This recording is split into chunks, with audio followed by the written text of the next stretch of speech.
Hello dear students, पिछली class में अपन पढ़ चुके हैं पूरा टेंस से रिलेटेड। आज वाले में अपन देखेंगे ग्रामर का एक नया टॉपिक जो हर जगह ग्रामर में बहुत ही ज्यादा इंपॉर्टेंस रखता है, जिसका नाम है वॉइस। आपने हर जगह सुना होगा एक्टिव वॉइस और पैसिव वॉइस। आपने इनकम के बारे में भी सुना होगा। इनकम को डिवाइडेड किया जाता है टू कैटेगरी, इनकम और पैसिव इनकम। ठीक है, इसी प्रकार से एक एक्टिव सेंटेंस होगा और उसका अपन कन्वर्ट करेंगे पैसिव। तो उसके पहले अपन बेसिक रूल्स देखेंगे। अब इसको अपने बाद में क्यों स्टार्ट करा के टॉपिक पहले टेंस, क्योंकि इसके अंदर अगर आपको टेंस नहीं आ रहा है, टेंस की हेल्पिंग वर्ब वगैरह नहीं आती, तो आपके वॉइस आपके कुछ काम करेंगे, आपको आएगा भी, क्योंकि सारी जितने भी टेंस की हेल्पिंग वर्ब है वो इसके अंदर यूज है। ठीक है, अब मैं अपन बात करते हैं कि वॉइस को टू कैटेगरीज में डिवाइड किया जाता है। कितनी कैटेगरीज में? Two categories. देखो इसमें दो कैटेगरी होती है। पहली जो कैटेगरी होती है उसको अपन बोलते हैं एक्टिव वॉइस। एक्टिव और जो सेकेंड वन होती है उसको बोलते हैं अपन पैसिव। पैसिव। अब इनको पहले समझना है कि ये होते क्या, एक्टिव वॉइस और पैसिव। एक्टिव के अंदर कोई भी सेंटेंस अपन बोलते हैं, अब उसको उल्टे तरीके से बोलो। जैसे मैंने बोला कि राम, समझो पहले सेंटेंस समझो, रूल बाद में देखेंगे। राम किल्ड रावण। मैंने यहाँ पे क्या लिखा? राम किल्ड रावण। तो ये राम क्या है? सब्जेक्ट। ये किल क्या है? वर्ब की सेकंड फॉर्म है। और रावण क्या है अपने पास में? ठीक है, अब यहाँ पे मेन चीज है, मेन देखो यहाँ पे पता कैसे लगाया कि ये वर्ब की सेकंड फॉर्म, इसके अंदर कोई हेल्पिंग वर्ब यूज नहीं होती है। मैंने टेंस में आपको बताया था कि अफर्मेटिव सेंटेंस के अंदर पास्ट इंडेफिनिट का जो अफर्मेटिव सेंटेंस होता है उसके अंदर कोई हेल्पिंग वर्ब यूज नहीं होती। तो ये वही है पास्ट इंडेफिनिट। अब इसका रूल होता है कि एक्टिव से पैसिव में कन्वर्ट अगर आप करते हो तो जो पास्ट इंडेफिनिट है उसको पास्ट कंटिन्यू में चेंज कर देते हैं, उसके नेक्स्ट वाला टेंस आता है। ठीक है, मैं टेबल आपको आराम से दिखाऊंगा। उसके अंदर सारे कुछ होंगे, सारे जो टेंस होंगे वो इस टेंस को कन्वर्ट किया जाता है।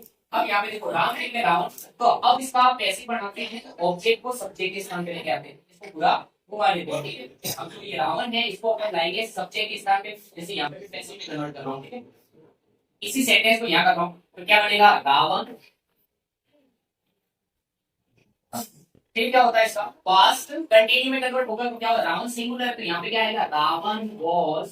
और वर्ब की हमेशा थर्ड फॉर्म यूज करते हैं सेंटेंस में, सब्जेक्ट के बाद वर्ब आती है, एडजेक्टिव के बाद में वर्ब। तो इसके अंदर क्या आ जाएगी? इट। और इस वाले जो सब्जेक्ट है इसको अगर आप ऑब्जेक्ट स्थान पे लेके जा रहे हो तो एक कंजक्शन यूज करते हैं बाय। बाय वाला कंजक्शन उसको लगाएं तो Ravan was killed by, last में जो सब्जेक्ट है उसको यहाँ लिखिए।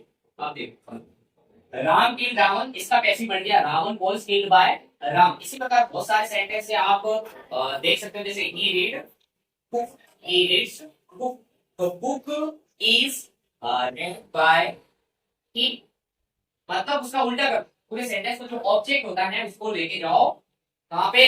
सब्जेक्ट के स्थान पे। कहाँ पे लेके जाना है ऑब्जेक्ट को? ऑब्जेक्ट को जस्ट आप सब्जेक्ट के स्थान पे ला दो और वर्ब से उसका टेंस के अकॉर्डिंग यूज करो। अब अपन ये तो बेसिक एक इंट्रोडक्शन हो गया कि एक्टिव और पैसिव वॉइस होते क्या। अपन इसकी टेंस का चार्ट देखेंगे, पूरा इसका टेबल देखेंगे, उसमें आपको पता चलेगा कि कौन से टेंस को अपन को इसमें कन्वर्ट करना है। ठीक है, जो वॉइस है एक्टिव एंड पैसिव वॉइस, उनका बेसिक इंट्रोडक्शन देखा। अब अपन देखेंगे कि इनका मेन जो इंपॉर्टेंट चीज है टेंस के बारे में।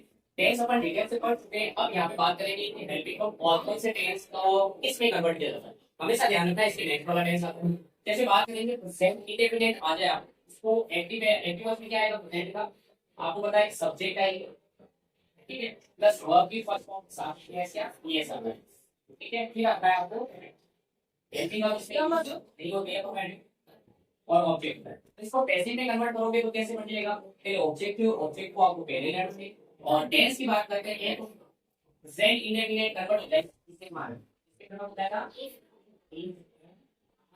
प्लस वर्ब की कौन सी फॉर्म यूज होगी? थर्ड। हमेशा इसके अंदर वर्ब की थर्ड फॉर्म यूज होगी। ठीक है, और प्रेजेंट कंटिन्यू मतलब प्रेजेंट कंटिन्यू की हेल्पिंग वर्ब क्या रहती है? Is, am, are plus verb की फर्स्ट फॉर्म के साथ में आईएनजी होता है। तो इसको आपको पैसिव वॉइस में कन्वर्ट करोगे तो इज, एम, आर तो रहेगा ही, इज, एम, आर तो रहेगा ही, प्लस साथ में जुड़ जाएगा एक वर्ड जिसको बोलेंगे बीन। क्या बोलेंगे? बीन। और वर्ब की कौन सी फॉर्म यूज होगी? थर्ड। पैसिव वॉइस में हमेशा वर्ब की थर्ड फॉर्म ही यूज होती है, ये ध्यान रखना। अब प्रेजेंट परफेक्ट की बात करते हैं। प्रेजेंट परफेक्ट की क्या हेल्पिंग वर्ब होती है? एम या एम। और वर्ब की कौन सी फॉर्म यूज होती है? थर्ड फॉर्म में होती है इसके अंदर। तो ये कन्वर्ट हो जाएगा एस या एम तो रहेगा ही साथ में प्लस बीन। और वर्ब की थर्ड फॉर्म की बात करते हैं। पास्ट से इंडेफिनिट। पास्ट से इंडेफिनिट में वर्ब की कौन सी फॉर्म यूज होती है? सेकंड। तो ये कन्वर्ट हो जाएगा वाज या वर्ब प्लस वर्ब की कौन सी form? Third form. Past continuity क्या होता है? पास्ट कंटिन्यूटी के अंदर होती है इसकी फॉर्म वाज या वर्ब होता है और वर्ब की फर्स्ट फॉर्म के साथ में क्या होता है? आईएनजी। अब ये कन्वर्ट हो जाएगा वाज या वर्ब तो रहेगा, साथ में क्या जुड़ जाएगा? स्ट्रिंग। और वर्ब की कौन सी फॉर्म यूज होगी? Third form verb. कौन सी फॉर्म यूज होगी? अभी बात करते हैं पास्ट परफेक्ट की। पास्ट परफेक्ट की हेल्पिंग वर्ब होती है हैव प्लस वर्ब की थर्ड फॉर्म होती है। तो ये बन जाएगा हैव बीन। क्या हो जाएगा? बीन प्लस वर्ब की थर्ड फॉर्म। ये तो अपने बात की प्रेजेंट से लेके पास्ट।